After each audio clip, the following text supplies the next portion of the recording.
Stem cell therapy. अब यहाँ पे बोला गया है कि ऑटिज्म स्पेक्ट्रम डिसऑर्डर। अच्छा देखो, अभी स्टेम सेल थेरेपी उतनी ज्यादा एडवांस भी नहीं हुई है, पर ऐसा भी नहीं बोलते कि इसको यूज नहीं कर रहे हैं। स्टेम सेल थेरेपी आज के टाइम पे कैंसर के केसेस आते हैं, ल्यूकेमिया वगैरह, वहां पे भी आप स्टेम सेल थेरेपी का यूज करते हो। एथिकल कंसर्न्स बड़े ज्यादा जुड़े हैं स्टेम सेल को लेके। यहाँ पे 2-3 एस्पेक्ट्स आएंगे कि अभी के लिए जिस बीमारी को लेके मना करिए तो उसको बोलते हैं ऑटिज्म। ऑटिज्म को भी बोलते हैं ASD, autism spectrum disorder. Autism तो रिप्रेजेंट कर रहा है कि वो जो बच्चा है या कोई भी इंडिविजुअल है, उसका सोशल बिहेवियर कैसा रहेगा, इंटरेक्शन करने में पीछे खिंचता है पैर, मतलब वो कम्युनिकेशन लैग भी रहता है, थोड़ा छुपा छुपा नेचर का रहता है, शाई नेचर रहता है। और ये तो आगे ऑटिज्म, पर आगे बोला स्पेक्ट्रम किस लेवल पे है, कईयों को ज्यादा इंटेंसिटी का होगा, कईयों को लो इंटेंसिटी का होगा, तो स्पेक्ट्रम। और डिसऑर्डर, मल्टीपल फैक्टर्स एक साथ लाई करेंगे, ये तो आगे बीमारी।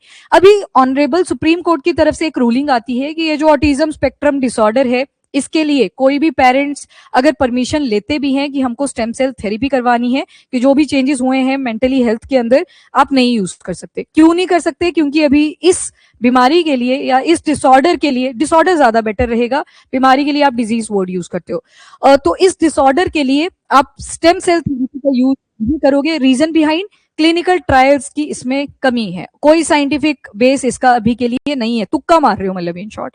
तो अगर कोई बोले ना कि हमने परमिशन ली थी, तो वो डिनाई कर दी जाएगी, क्योंकि अब ये बंद है पूरी तरह से। जब तक क्लिनिकल ट्रायल्स नहीं हो जाएंगे तब तक इसकी अलाउंस नहीं करी जाएगी। स्टेम सेल मेडिसिन, हर साल एक सवाल आता है, स्टेम सेल फेवरेट क्वेश्चन है, ध्यान रखना। अब देख लो स्टेम सेल, किसी को याद है क्या था इसमें?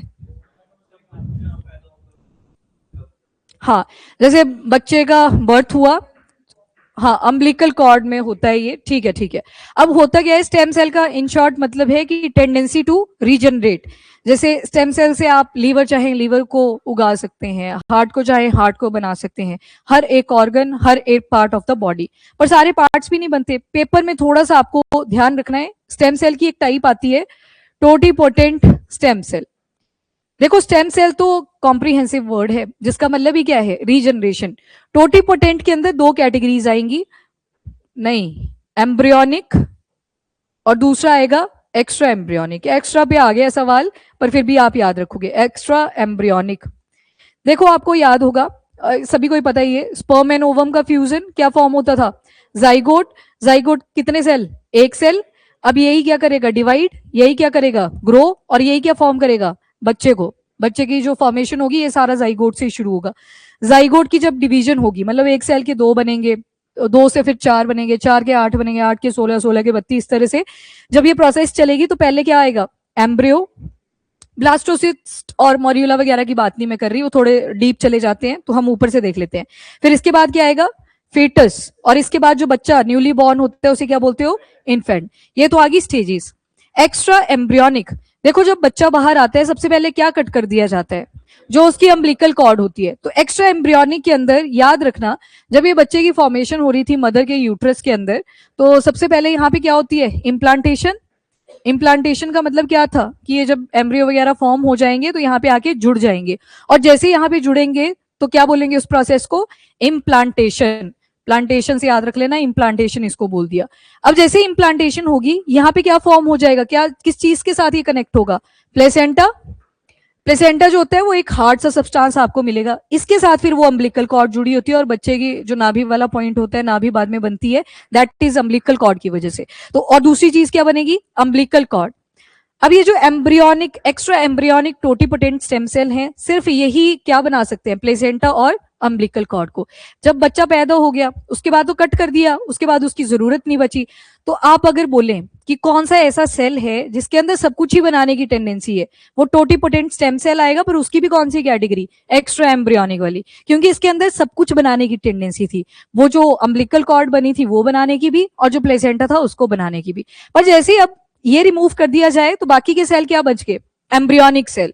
इससे आप सारी चीजें बना सकते हो एम्ब्रियोनिक टोटिपोटेंट स्टेम से, पर क्या नहीं बना सकते, प्लेसेंटा और अम्बिलिकल कॉर्ड। तो ये याद रखना, एक्स्ट्रा लिखा है ना एम्ब्रियो के साथ, मतलब जो एम्ब्रियो के बॉडी पार्ट्स हैं वो सारे इंक्लूडेड हैं, पर क्या चीज नहीं आएगी, प्लेसेंटा और अम्बिलिकल कॉर्ड। एम्ब्रियोनिक मतलब सब पार्ट्स, पर क्या नहीं आएगा, प्लेसेंटा और अम्बिलिकल कॉर्ड। ये टोटिपोटेंट स्टेम सेल की पार्ट्स थे। यहां तक डन। ये ध्यान से कर लेना, क्योंकि बायोटेक का एक सेक्शन आता है आपके पेपर में, इंपॉर्टेंट है। ऑटिज्म पे आते हैं। टोटिपोटेंट क्लियर, एम्ब्रियोनिक एंड दूसरा एक्स्ट्रा एम्ब्रियोनिक। क्या सारे पार्ट्स सारे बोले हैं, टेंडेंसी सारे की है, रिसर्च सब पे चल रही है। जैसे मैंने बोला ल्यूकेमिया, ल्यूकेमिया हो गया, लिम्फोमा हो गया, ये वाले जब भी कैंसर आएंगे उनके लिए कर रहे हैं आज के टाइम पे स्टेम सेल का ट्रीटमेंट। कईयों के पेरेंट्स ने अपने बच्चों के रखवाए भी होंगे स्टेम सेल बाय, अच्छा आपके भी है, ठीक है। तो वहाँ पे पेरेंट्स की परमिशन लगी थी, क्योंकि बचपन में आपको तो नहीं था पता कि हमारे स्टेम सेल रखवाए जा रहे हैं, तो उस टाइम पे पेरेंट्स की परमिशन लगी थी। इसके लिए अभी रोका गया है, तो ये स्पेशल केस बन जाता है, ठीक, क्योंकि क्लिनिकल ट्रायल्स नहीं हुए। अच्छा टोटिपोटेंट क्लियर है सभी को। एक्स्ट्रा एम्ब्रियोनिक में जो चीजें आएंगी, एम्ब्रियोनिक में 2 चीजें कट हो जाएंगी, बाकी सारा सेम ही रहेगा। अब इसी में एक और कैटेगरी आती है प्लूरिपोटेंट। हाँ जी, किसी को पता है प्लूरिपोटेंट? वो जो आपने पीछे पढ़ा एम्ब्रियोनिक, वही है ये प्लूरिपोटेंट, ठीक है। तो कंपल्शन नहीं डेवलप करनी है कि बोल ही देना है, कभी ना भी लगे पूछ भी लेना है कि नहीं है पता, एक्सेप्ट कर लेना होता है, नहीं है पता, तुक्का भी कितना ही मारोगे, थोड़ा थोड़ा एक्सेप्ट भी करना ही पड़ेगा। तो जो नहीं जो एम्ब्रियोनिक पढ़ा ना आपने, माइनस क्या हो गया यहाँ से, अम्बिलिकल कॉर्ड और प्लेसेंटा, वही है प्लूरिपोटेंट, ठीक है। और उसके बाद एक और कैटेगरी आती है मल्टीपोटेंट। हाँ जी मल्टीपोटेंट, किसी को? मैंने एग्जाम्पल जो दिया था वही दे रही हूँ दोबारा से। बोन पड़ी थी, इसके अंदर बोन मैरो था, ठीक है, याद है इतना। बोन मैरो में एक सेल था हीमोपोइटिक सेल, याद है हीमोपोइटिक सेल। अब मैंने इसको लिखा हीमोपोइटिक सेल, मतलब किसी सेल की बात कर रही हूँ, एक कोशिका की बात कर रही हूँ। इस सेल के अंदर टेंडेंसी होती है ये ब्लड के लिए आरबीसी भी बनाएगा, डब्ल्यूबीसी भी बनाएगा, प्लेटलेट भी बनाएगा, पर आप बोले ये स्किन भी बना देगा तो नहीं बना पाएगा। एक सेल है मल्टीपल चीजें बना पा रहा है। स्किन के लिए स्किन सेल्स ही आपको लगेंगे, तो उसको क्या बोलेंगे, यूनिपोटेंट, यूनि मतलब 1। लीवर के लिए कौन से वाले सेल आते हैं, क्या बोलते हैं लीवर के लिए, कीवर्ड क्या आता है, बताओ बताओ, अब बोलो, किसने बोला ये, ठीक है। हिपेटिक साइट, जैसे हिपेटोसाइट्स बोल देते हो, तो वो लीवर के सेल्स आ गए, तो वो सिर्फ लीवर की मैन्युफैक्चरिंग, वो यूनिपोटेंट के एग्जांपल है। यहाँ पे एक ही सेल था पर आरबीसी भी बना पा रहा है, डब्ल्यूबीसी भी बना पा रहा है, प्लेटलेट भी बना रहा है, तो उसको क्या बोल दिया, मल्टीपोटेंट। तो ये वाले सेल को आप किसमें डालोगे, मल्टीपोटेंट के अंडर। जो आप बोल रहे हो वो डिवीजन ऑफ लेबर की बात कर रहे थे आप, मैं स्टेम सेल के बारे में बात कर रही हूँ जो रीजनरेट करवाएगा, तो दोनों में डिफरेंस है, ठीक है। वो मुझे पता है आप क्या बोल रहे हो कि तब तो फिर डाइजेस्टिव सिस्टम भी जुड़ा हुआ है आपस में, पर जो स्टमक के सेल होंगे, गैस्ट्रिक सेल जिनको बोल देते हैं, वो पेट की ही कंस्ट्रक्शन करेगा। हिपेटोसाइट से किसकी करेंगे, लीवर की। तो इस तरह से आता है मल्टीपोटेंट, एक सेल जो डिफरेंट 3 तरह के सेल बना पा रहा था, तो उसको बोल दिया मल्टीपोटेंट स्टेम सेल, ठीक है जी। तो मतलब अब कभी आरबीसी या डब्ल्यूबीसी से रिलेटेड कोई प्रॉब्लम आती है तो पहली प्रेफरेंस क्या रहेगी, बोन मैरो के अंदर हीमोपोइटिक। कभी आपने सुना नहीं एक सर्जरी हुई, बोन मैरो से फ्लूइड निकाला गया था, सुनी है ऐसी? मूवी ने, रियलिटी में नहीं सुनी कभी ऐसी? चलो ठीक है, जो भी है, सुनी तो है ना कहीं पे। तो वहां पे वो हीमोपोइटिक सेल ही निकाले जाते हैं कि आरबीसी डब्ल्यूबीसी और प्लेटलेट्स की दोबारा से कंस्ट्रक्शन करी जा सके। तो चलिए अब इसको देख लेते हैं। स्टेम सेल थेरेपी जो ऑटिज्म स्पेक्ट्रम डिसऑर्डर है उसके लिए ऑफर नहीं करी जा सकती एज अ क्लिनिकल सर्विस। ये देखो यहाँ पे लिखा है कि परमिसिबल तभी होगी जब अप्रूवल मिल जाएगा, इसको क्लिनिकल ट्रायल्स मॉनिटर हो जाएंगे और रिसर्च वगैरह प्रॉपर्ली एस्टेब्लिश कर दी जाएगी, तब जाके इसको एक्सेप्ट करा जाएगा एएसटी की कैटेगरी में। और पेरेंट्स गार्जियन ये नहीं बोल सकते कि हम इसको एज अ ट्रीटमेंट की ऑप्शन लेना चाहते हैं, तो अगर पेरेंट्स ने किसी की परमिशन ली भी है मेडिकल बोर्ड से, वहां पे वो डिनाई कर दिया जाएगा। एक और थेरेपी आपने सुनी होगी, पीआरपी के बारे में सुना है किसी ने, क्या होता है ये? हाँ, पी फॉर प्लाज्मा, पी से प्लेटलेट, मतलब ऐसा प्लाज्मा जो किसका भरा हुआ है, प्लेटलेट्स का। कहां पे यूज होती होगी, प्लाज्मा रिच प्लेटलेट। प्लेटलेट का काम क्या होता है, तो उन एरियाज पे यूज कर ली जाती है, इंजरी वगैरह कईयों को होती है वहां पे। अब वो तुक्का है, अभी के लिए उसके भी क्लिनिकल ट्रायल्स कहीं ना कहीं लैग कर रहे हैं। पर वहीं पे सचिन तेंदुलकर जी की बात करें तो उन्होंने भी एक टाइम पे पीआरपी करवाई थी, लग गया था भाई, हो गए ठीक वो उससे। तो पीआरपी के भी अभी उतने ज्यादा एविडेंसेस नहीं है, पर यूज करी जा रही है वो। तो तभी यहाँ पे स्टेम सेल के केस में बोल दिया एएसडी में आप नहीं यूज करोगे। अगर पेरेंट्स बोलेंगे भी कि हम इसको एज अ ऑप्शन लेना चाहते हैं ट्रीटमेंट के लिए कि कोई मिरेकल हो जाए, तो आपको नहीं परमिशन मिलेगी इस केस में सिर्फ। तो अभी एज अ ट्रीटमेंट ऑप्शन ये थेरेपी अलाउड नहीं है, ये बोल दिया गया है सुप्रीम कोर्ट के थ्रू। अब ऑटिज्म स्पेक्ट्रम डिसऑर्डर के बारे में देख लो, न्यूरो डेवलपमेंटल डिसऑर्डर है, लग गया पता, डेवलपमेंट से रिलेटेड डिसऑर्डर है ये। वो डेवलपमेंट स्लो है ज्यादा है, वो सारा फर्क यहाँ पे क्रिएट होगा, तो ये न्यूरो डेवलपमेंटल है। न्यूरोलॉजिकल नहीं इसको बोला, न्यूरोलॉजिक में क्या होता है, हाँ, मतलब वो जो न्यूरॉन्स की कनेक्टिविटी थी वो गलत हो सकती है, यहाँ पे डेवलपमेंट से रिलेटेड है, वो डेवलपमेंट शायद स्लो है या बहुत लेट उसका ऑनसेट होता है, तो उसके साथ रिलेटेड है, डेवलपमेंट से रिलेटेड है, मतलब कहीं ना कहीं ब्रेन डेवलपमेंट को फिर अफेक्ट करेगी। सोशल इंटरेक्शन, कम्युनिकेशन, बिहेवियर, इन सारी चीजों में चेंजेस आते हैं और वाइड वेरिएशन होती है सिवेरिटी की। कई बार केसेस में स्पेक्ट्रा कम होता है, कई बार ज्यादा हो सकता है, तभी इसको ऑटिज्म स्पेक्ट्रम डिसऑर्डर बोला। And next is prevalence. तो 100 बच्चों में से अगर ग्लोबली देखें एक बच्चे को ये डिसऑर्डर आ जाता है और अंडर रिपोर्टेड रह जाते हैं, स्पेशली लो और मिडिल इनकम कंट्रीज। हमारी साइड तो इंट्रोवर्ट बड़ी पॉपुलर टर्म है इंडिया के अंदर, जो नहीं इंटरेक्ट कर रहा है उसको इंट्रोवर्ट बोल दिया, साइड कर दिया, मतलब उसके ऊपर फोकस भी नहीं करा जाता।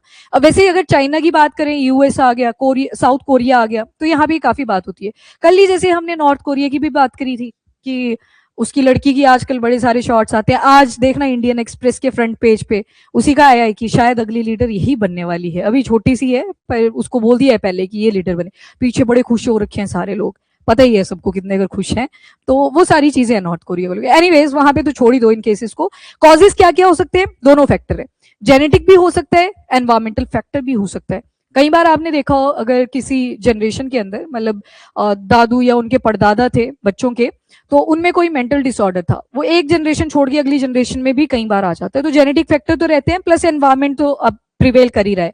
जैसे बोला गया था कि इवोल्यूशन होता है इंसान के अंदर, तो पहले बोला कि पूरे के पूरे रीजन जेनेटिक बेसिस पे है, यानी कि जेनेटिक्स चेंज होगी तभी जाके इवोल्यूशन होगा।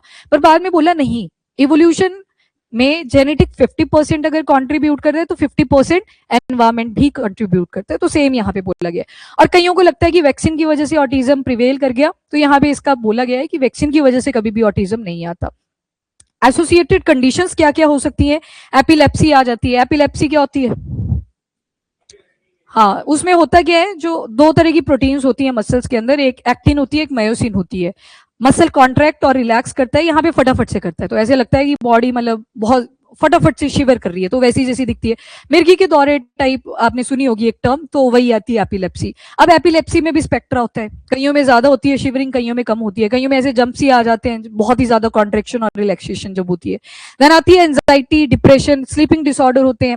और एक behaviour that is self injurious, अपने आप को चोट पहुंचाने वाली ट्राई करी जाती है, तो वो भी इसमें देखा गया है।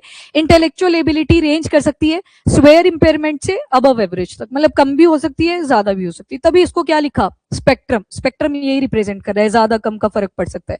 अब बेंच किस किस की बैठी थी? तो जस्टिस जेबी पर्दीवाला और आर महादेवन। तो इन्होंने बोला कि एएसडी के केस में स्टेम सेल थेरेपी की अभी साइंटिफिक बेस हमारे पास नहीं है, तो तभी शुरू में बोला कि क्लिनिकल ट्रायल लेके आओ, प्रॉपर रिसर्च सेटिंग करो, तब जाके कहीं यूज होगी, अदरवाइज इसकी परमिशन नहीं दी जाएगी। मतलब रीजनेबल स्टैंडर्ड होने चाहिए केयर के भी, आप मिरेकल के ऊपर डिपेंडेंट नहीं हो सकते कि इस थेरेपी को पॉपुलर कर दिया गया है, इससे सारा कुछ ही ठीक हो जाएगा, तो वो सारी चीजें।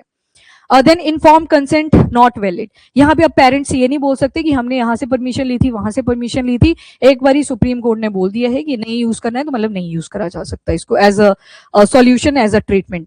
क्यों? और क्या मेडिकल कंसर्न बताए? तो साइंटिफिकली अनवैलिड बताया है, एथिकली इम्परमिसिबल है, और रीजनेबल मेडिकल प्रैक्टिसेस के बाहर है, मतलब क्लिनिकल ट्रायल्स अभी के लिए पूरे नहीं हुए हैं। एक्सप्लॉइटेशन और फॉल्स होप देता है कहीं ना कहीं stem cell therapy ASD like disorders के लिए। और इवन स्टेम सेल थेरेपी आपको क्या लगता है सस्ती होगी? नहीं, यहाँ पे भी फाइनेंशियल बर्डन आपको ठीक ठाक मिलेगा। उसके बाद गवर्नमेंट लैब्स, तो यूनियन गवर्नमेंट इलीगल प्रैक्टिसेस को कर्व करने में वैसे भी, अच्छा जैसे गवर्नमेंट ने बोला कि आप सभी को स्टेम सेल अपना स्टोर करके रखना पड़ेगा, आप करवा दोगे एकदम से?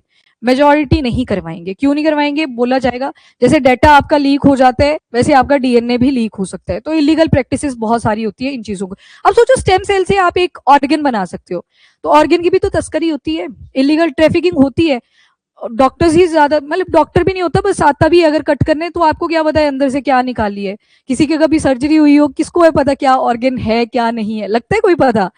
एक बार केस भी आया था जो बाद में जोक भी बन गया था कि सर्जरी करते करते क्या हुआ था, सीजर रह गई थी अंदर, बाद में पता लगा कि कुछ बहुत गड़बड़ हुई है, हेमरेजेस हो रही हैं अचानक से, बाद में वो जोक बन गया लिटरली कि डॉक्टर ने बोला एक सर्जरी कर दी, दूसरी सर्जरी फ्री ऑफ कॉस्ट होगी, पर क्यों होगी? क्योंकि उससे सीजर पेट के अंदर रह गई थी। तो ऐसे ऐसे केसेस भी आते हैं, आपको थोड़ी पता क्या हो रहा है बॉडी के साथ। तो हाँ, मतलब बहुत बारी होता है ऐसा।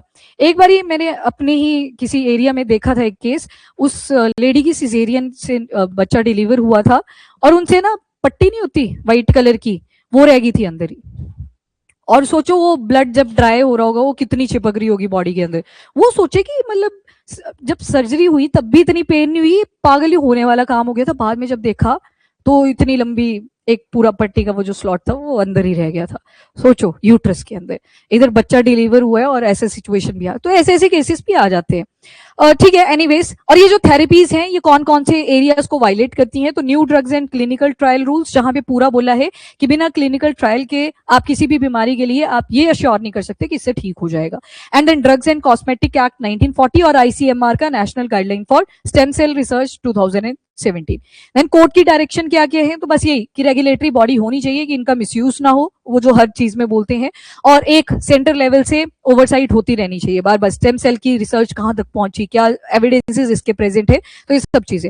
बाकी स्टेम सेल मैंने आपको समझा दिया, जिसके अंदर टेंडेंसी होती है टू रीजनरेट, जिसको आप सेल्फ रिन्यूएबल या फिर रिन्यूअल और साथ में डिफरेंशिएशन बोल सकते हो। तीन चार टर्म्स आपने बायो के अंदर पढ़ी होंगी, एक डिफरेंशिएशन होता है, एक डी डिफरेंशिएशन होता है। क्या फर्क है दोनों में? जैसे मैंने बोला ये जाइगोट था, दो में डिवाइड हुआ, डिफरेंशिएशन। अब ये दो भी क्या करेंगे, दोबारा से डिवाइड करेंगे। लग गया पता? तो फिर डी लग जाता है उसके आगे। फिर उसके बाद ये रुक भी जाएंगे। सेनेसेंस जिसको बोलते हो, सेनेसेंस वर्ड सुना है? सेनेसेंस प्लांट्स के केस में भी आता है, मतलब एल्डर होता चलेगा जैसे जैसे। प्लांट्स के केस में डॉर्मेंसी आ जाती है, ह्यूमन के बेस में एल्डर बन जाते हैं हम, एजिंग आ जाती है, उसके बाद थोड़ी ग्रो करेंगे सेल, फिर होगी उम्र। नहीं तो सारे अमर हो जाएंगे, रिसोर्सेज थोड़ी हैं अर्थ के ऊपर इतने, फिर तो सच में मार्स पे जाना पड़ेगा। तो इस वजह से ये बॉडी के अंदर नेचुरल चीजें बनी हुई है। टाइप्स क्या क्या देखे तो ये देख लो, एम्ब्रियोनिक, प्लूरिपोटेंट आपने पढ़ा। एक्स्ट्रा एम्ब्रियोनिक में क्या कैपेबिलिटी थी? दो एक्स्ट्रा चीजों की, प्लेसेंटा और अम्बिलिकल कॉर्ड। पर ये याद रखना प्लेसेंटा और अम्बिलिकल कॉर्ड ही नहीं है, बाकी सब ऑर्गन भी हैं। बस ये था फर्क कि वो जो आपकी अम्बिलिकल कॉर्ड थी और प्लेसेंटा थी, उनके अंदर टेंडेंसी थी सब कुछ ही बनाने की, प्लेसेंटा भी अम्बिलिकल कॉर्ड भी। पर जब एम्ब्रियोनिक की बात करी तो प्लूरिपोटेंट स्टेम सेल की आपने बात करी थी, जहां पे फिर प्लेसेंटा और अम्बिलिकल कॉर्ड नहीं आते। फिर आपने मल्टीपोटेंट और यूनिपोटेंट देखा। हीमोपोइटिक सेल का एग्जांपल मैंने यहाँ पे लिख दिया है, जो आरबीसी, डब्ल्यूबीसी और प्लेटलेट बना सकते हैं। पर आप ये सोचे कल को स्किन के सेल बना के दे देगा, लीवर सेल बना के दे देगा, तो आंसर आएगा नो। वो चीजें थी यहाँ पे। और आगे लिखा है इंड्यूस्ड प्लूरिपोटेंट स्टेम सेल, जब ह्यूमन यूज करते हैं उन सेल्स को कि दोबारा से हम रीजनरेशन कर देते हैं, तो उसको इंड्यूस्ड बोल दिया जाता है, जहां पे ह्यूमन बीइंग की इंटरफेरेंस आती है। बाकी थेरेपी बोल दिया तो रीजनरेटिव थेरेपी आ गई, बहुत सी बीमारियों को ठीक करने के लिए इसको यूज करने की ट्राई करी जाती है, जैसे कैंसर का एग्जाम्पल दे दिया। पर यूज कैसे करी जाएगी? With approved clinical trials. बाकी रेगुलेटरी फ्रेमवर्क कहाँ पे होता है? तो वही जो आईसीएमआर की गाइडलाइंस है, national guideline for stem cell research 2025, department of biotech, वो भी इसमें काफी ज्यादा इन्वॉल्व रहते हैं, क्योंकि स्टेम सेल की बात करें बायोटेक्नोलॉजी डिपार्टमेंट इनडायरेक्टली आ ही जाएगा। इन्फॉर्म कंसेंट, ये चीजें अब सारी यहाँ से हटा दी गई हैं। ऑनरेबल सुप्रीम कोर्ट ने बोला कि आप एएसडी के केस में स्टेम सेल थेरेपी को एज अ ट्रीटमेंट सोच के नहीं चल सकते, और कल को पेरेंट्स किसी बोर्ड का साइन वगैरह करवा के लेके भी आते हैं कि हम एएसडी के लिए स्टेम सेल का यूज करेंगे, तो उसको मना कर दिया जाएगा। ये रूलिंग आ चुकी है। देन लीगल वायलेशन वगैरह मैंने आपको बता दिया, वही लिखा है।